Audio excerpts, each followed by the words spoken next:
wake up late, we don't care. JJ and Mengkin here to share. Sumo talk ain't no flair. Lazy vibes in the air. Might go stumble through. Sumo jams just for you. No script, no cue. Hello. Whoa. I need one of those. Oh, Hello. Hey. Right here, it really is like Acting up. tight. Yeah. Probably need it, one man. of the best So investments expensive. I've ever done. It's so expensive. I have no It's money. an investment. Yeah. Well, maybe I'll buy one with my Benny card, and when I come to Japan, I'll pass it off to you. Woo! Why not? Why not? I just have to go to Japan, but yeah, I can Happening? basically. Yeah. We got some stuff in the works. Cool. Yeah. So we are talking about sumo and stuff. Hello. So this is the Minimum Effort Podcast. I am your host, Mengkin, and the other guy, that whichever way he is on his screen or whatever you guys are seeing, that is Mr. JJ Jones. Yes, sir. Co-host of Minimum Effort Podcast, co-founder of Honu Sumo, and founder of Maximum Effort Foundations, and a bunch of other stuff. Yes. JJ does a lot of things. It's crazy. Yeah. Which, speaking of doing a lot of things, I think that our club has really. Oh man, I'm starting to look at my knuckles. They're crazy looking. Sorry, grappling hands and ADHD are all acting up at the same time. So our club, we're really like committed to the pursuit of maximum effort, and that includes, and we emphasize it with an exclamation point, children and youth. And we have a tournament coming up. It's a kids only tournament. It's a part of a Japanese festival, and this is the best thing. It's a free tournament that the kids can compete in, absolutely free. Absolutely So they free is walk great. up That's and how you're then going to get they're kids. able to compete. Yeah, so we will do tournament brackets throughout the day and just kind of get like 6 kids together. They'll fight for a prize and then go from there. Nice. So I like that. it's going to be a lot of fun. That is going to be May. Where's my calendar? May 16th, and it will start at 4 p.m. So if you're, it's during one of the spring festivals that we're working with our Yokohama Sister City Society, and we are setting up a space. Last time we just did demos throughout, but this time around we're going to do not just a demo, but we're also going to have kids fight, because there's nothing better than getting that taste of what sumo can and could be.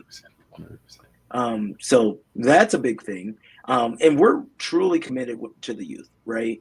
Like, if you look at nationals in every weight category except for one, we have a Honu Sumo competitor, which is amazing. As a club that we're able to do that. That just shows the dedication that our parents have, which we give all credit to them, in the focus that our club has. And we have some amazing like unicorns in the club, which people are just natural organizers, and they're able to dedicate their time to our sumo club. And as we're coming up, about 1 year ago, we did it's called Flag. It's like a cultural event at a middle school called Hilltop High School. And that's where we recruited Sam from. Sam is competing at Nationals. He did really well. I'm very proud of his performance at Nationals. So we will see how far he can get in sumo, as he's 17 in 9/10.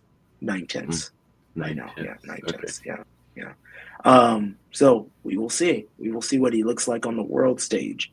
But as we're talking about that, um, let's go ahead and speak about the program at that same school. So I created a sizzle reel, and the sizzle reel is using sumo all around the world, right? So when I say all around the world, it's California, maybe a little bit of Texas. And in Japan. Yeah. Um, because we do have a project, and if you guys want to support, we'll go ahead and add it in somewhere down here or maybe in the comments, but you can donate to the Maximum Effort Foundation, and we are trying to send kids to the Hakuho Cup and the Dream Girls. And if the Dream Girls isn't happening at the same time, we're still sending a crew of girls at the same time. But how this is going to work out is we're going to kind of like separate the group a little bit. One group's going to be competing, and while one group is competing, the other group is going to go train in Kyoto. Nice. So Oh, with the we have Kyoto girls sumo team thingy. Yeah. exactly. So regardless of where you are, like gender wise or whatever, like we got you, and you will be able to do sumo in Japan. So we're going to make sure that happens. And let me go ahead and go to presenting mode. All right. So this is just a promo video. Again, I used footage and clips from people like uh, um, Tennessee Sumo, Benny Morrow. We used some of his footage. But just know that this is all for increasing the youth in sumo. So let's go ahead and start.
Now keep your butt down. Time.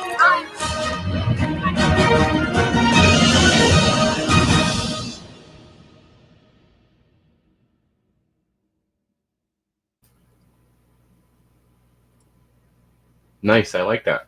That was good. You did that yourself, JJ? Of course I did. Dang. That's pretty good editing skills. Thank you. Good job. It is a little long. I'm fully aware of that. But this is part of a presentation, and we have 15 to 30 minutes during this presentation. And I don't really want to bring crash pads or anything along those lines. So it's going to be a whole lot of video and talking and us showing our projections and what we're trying to do. No demonstration at all. There's going to be a little bit. We're going to Like set up a rope, Tsuruyashi, Butsugai. Shiko, that kind of stuff. Yeah. But no, maybe we even do a mock match, but nothing too crazy. Just Okay. pushing, Yeah. Yorokiri, Oshidashi kind of Maybe stuff. a throw, maybe throw JJ No throw. once or twice. No throw. Whoa. No throw. Boring. You I know, see, but you're trying to just why- show. I know you're just trying to show what it can be, which is fun because this you're taking this to present to the school board. So or it's the school board, including parents. Mm. So, and I'm sure that Nathan from Tennessee understands that there is a lot of legalities with youth and money and that kind of stuff. So the fundraising will be a part of Maximum Effort Foundation's obligation, and that is technically not within the school's limit, but the training will be done there as a after school program and leading as we're like getting into the district so that we can start additional programs so that we can have maybe like within the Sweetwater district a little youth circuit. That would be fun. That would be fun. That will really grow sumo if we get it going. When we get it going. We don't really play around at Honu Sumo. We are committed to sumo for the youth. Like that is real. We are focused in on it, and our goals is a passion of ours. I mean, that's the whole point of Maximum Effort Foundation, right? Correct. For more, well, not just sumo, just sports, and to reach children that don't have the ability to do it themselves. Exactly. Yeah.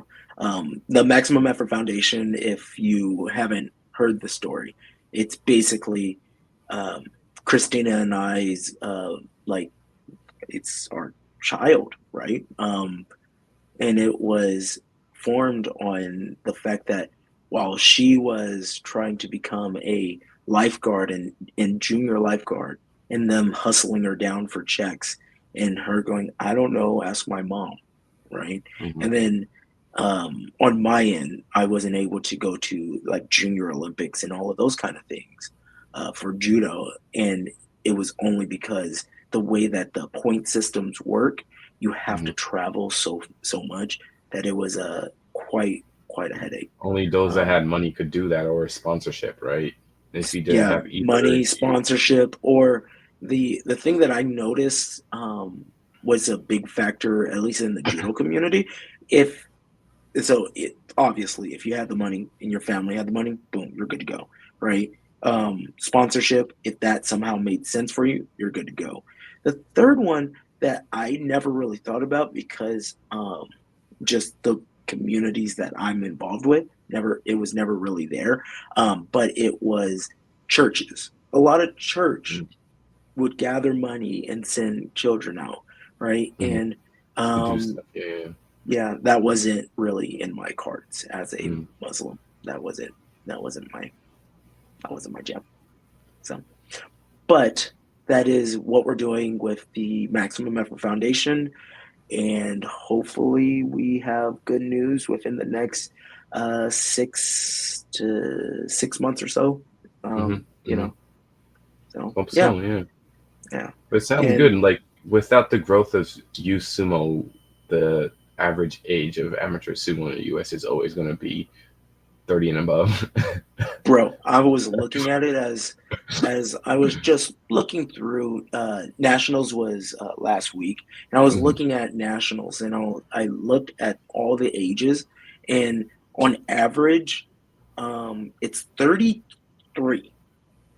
33 is the average. Yeah. Right. And of course, for my justification, I removed the youth out of it, but I looked at it and I'm like, that's a little wild, right? We don't have a lot of 20-somethings. We have a lot of people in the 30s, to 40s, right? In the 40s, of course, outnumber the ones in the 20s, which is Yeah. crazy. Yeah, a lot of people find it, especially in the U.S., especially a lot of people find it in the later years, right? Or find like amateur sumo. They might have liked sumo growing up. That's why they're doing it now. I think that's why we have to work on the visibility, right? Yeah. And the visibility is where even in San Diego, everybody's, oh, I didn't know we had a sumo thing. It's like, I need that to not be the first sentence. And that's our goal. That's our goal. We want to make it so normal. And I think that we're moving in the right direction. That is a good goal. So let's strive to get that. Nice. Mengkin, do you have anything to add? Nee. All right. Then with that, I'm going to say Abidazem, sayonara, and what is this new way of saying goodbye? I don't like it. You don't like it? Why not? Yeah, you usually "ja mata ne" is what you usually say. What is I know.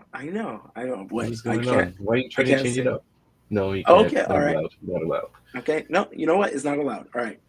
Ja mata. Never effort to the max. Sumo wrestling, no tracks. JJ and Mengkin just relax. Life unfolds with chill acts. Legend falls and strives. Sumo tales bringing lives. We just chat, no surprise. Lost in stories that thrive. No edits, no fuss. Sumo tales.